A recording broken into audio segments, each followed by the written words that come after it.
कुछ नहीं कहना चाहते। कोई भी प्रेसिडेंट बन सकते, मेरे पहले कोई प्रेसिडेंट थे, अगले तारीख भी कोई प्रेसिडेंट बनेगी।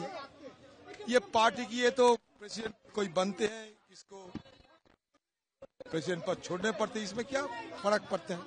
कोई नहीं फर्क पड़ते। जो भी पार्टी, हमारे पार्टी के आला कमान, उनकी ये अधिकार है, किसी को भी चुन सकते, किसी को चुना प्रेसिडेंट के लिए, इसमें हर्जा क्या है? इसमें कोई आपत्ति नहीं मुझे।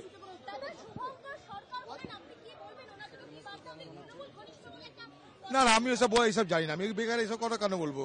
সে কংগ্রেসের প্রেসিডেন্ট মানে কংগ্রেসের প্রেসিডেন্ট, তৃণমূলের ঘনিষ্ঠ হতে যাবে কেন? হঠাৎ না, এটা অনেকদিন ধরে এই প্রক্রিয়া চলছে, হঠাৎ কিছু হয়নি। কেন্দ্রীয় নেতৃত্ব মনে করেছে তাই পাল্টিয়েছে।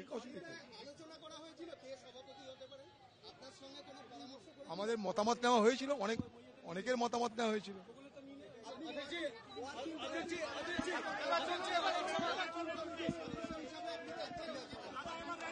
ওয়ার্কিং কমিটির সদস্য আমি আছি তো, কেন্দ্রীয় ইলেকশন কমিটির সদস্য আছি।